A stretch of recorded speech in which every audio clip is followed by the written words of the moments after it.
Hi friends, நம்ம சிறுபருப்பு பாயாசம் எப்படி செய்யலான்னு பார்க்கலாம் வாங்க. ஃபஸ்ட்டு நெய் விட்டு நல்லா சிறுபருப்பை வறுத்துக்கணும்.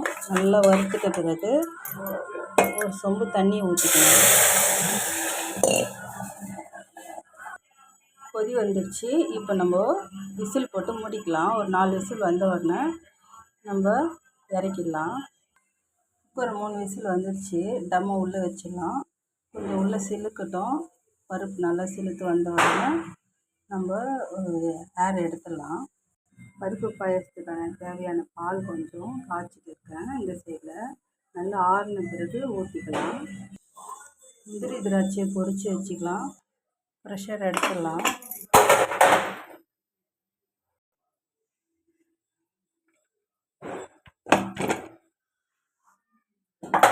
பருப்பு நல்லா வெந்து வந்துடுச்சு. இதை நம்ம மத்து போட்டு கடைஞ்சிக்கலாம். நல்லா மத்து போட்டு கடைஞ்சியாச்சு. கட்டியாகிடுச்சு. தண்ணி ஊற்றிட்டோம். நல்லா கிளறி விட்டுட்டே இருக்கலாம். வச்சுக்கோம். பொரிச்ச முந்திரி திராட்சையை போட்டுக்கோம். அடுத்து வெல்லம் சேர்த்துக்கலாம். 1/4 கிலோ பருப்புக்கு 1/4 கிலோ வெல்லம் சரியாக இருக்கும். ஒரு 100 கிராம் 200 மில்லி பால் ஊற்றினா போதும். பால் ஆறின பிறகு ஊற்றணும். இல்லைன்னா பால் பாயாசம் திரிஞ்சிடும். ஊற்றினா ஊற்றலாம், எல்லாம் ஆப்ஷன் தான். ஊற்றினா ஊற்றலாம், இல்லைனா தேங்காய் திரி போட்டுக்கலாம். உப்பு ஒரு பிஞ்சு சேர்த்துக்கலாம்.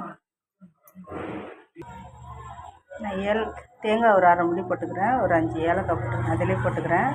ஒரு சின்ன ஓட்டு, சின்னதாக ஒரு ஓட்டு ஓட்டிட்டோன்னா நம்மளுக்கு சாப்பிடும்போது நல்லா மென்று சாப்பிடும்போது டேஸ்ட் இருக்கும்.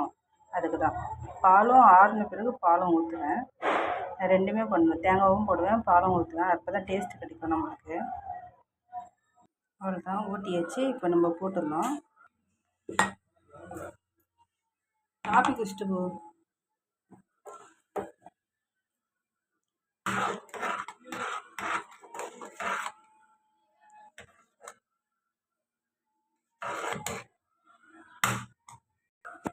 நம்ம பால் ஊற்றிக்கலாம்.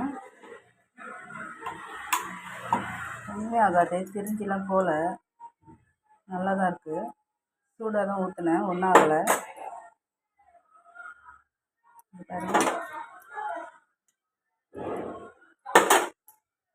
அருமையாக வந்திருக்கு பால் பாயாசம். நம்ம சாமி கும்பிட்டுலாம். சாமிக்கு வச்சு படைச்சிட்டு திருவண்ணாமலையாருக்கு அரோகரா சொல்லிவிட்டு நம்ம கற்பூரம் காமிச்சிடலாம். தேங்க்யூ. சப்ஸ்கிரைப் பண்ணுங்கள்.